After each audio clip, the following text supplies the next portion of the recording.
ওই তাহসানের একটা কথা ছিল না, পৃথিবীতে আমার কোনো ব্যক্তিগত মানুষ নেই। যারা আমার প্রিয় মানুষ ছিল তারাই আমাকে ভুল প্রমাণ করে দিয়ে গিয়েছে। যাদের সাথে থাকতে গিয়ে আমি নিজেকে ফুটন্ত ফুল মনে করেছিলাম, বর্ষার নয়ন তারার মতো ফুটে উঠেছিলাম, তারাও আমাকে তীরন্দাজে ক্ষত বিক্ষত করে দিয়েছে। যাদের সঙ্গ পেলে নিজেকে বর্ষার পানির মতো মনে হতো, তারাও আমাকে ভুল প্রমাণ করে দিয়ে গিয়েছে। অথচ এসব কিছুই হওয়ার কথা ছিল না। কথা ছিল আমারও একটা সুন্দর শৈশব হবে, সুন্দর একটা ভবিষ্যৎ হবে, আমারও কিছু প্রিয় মানুষ হবে, যাদের সাথে নিজেকে রাখতে পেরে কৃতজ্ঞবান মনে হবে। অথচ এসবের কিছুই হলো না। কিছু কিছু সময় আর্থিক অনটনের কারণে আমি হেরে গিয়েছি, আবার কিছু কিছু সময় ভাগ্যের কাছেই হেরে গিয়েছি। আমি বাস্তবতাকে খুব কাছ থেকে দেখেছি। কিছু প্রিয় মানুষ আমাকে টাকার জন্য তাচ্ছিল্য করে দিয়েছে, আবার কিছু মানুষ আমার ভাগ্যের কারণে আমাকে কাছেই টানেনি। এই যে এসব অনেক কিছু হয়ে যাওয়া কিংবা একেবারে না পাওয়া অপ্রাপ্তির শূন্য খাতা, এগুলো সব আমার। যারা আমার ছিল কিন্তু এখন নেই, তাদের প্রতি আমার কোনো অভিযোগই নেই।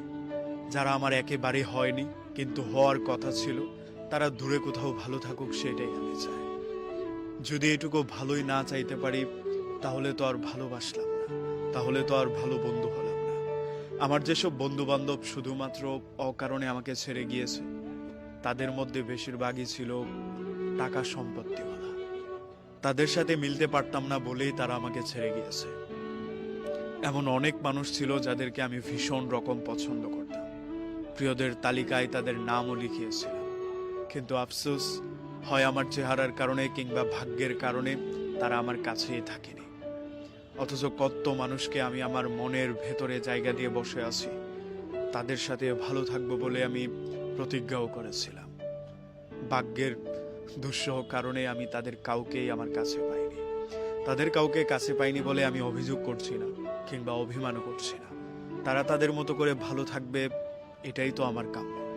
কিন্তু এমনটা আমার সাথে না হইলেও পারত, এমনটা হওয়ার কথা ছিল না।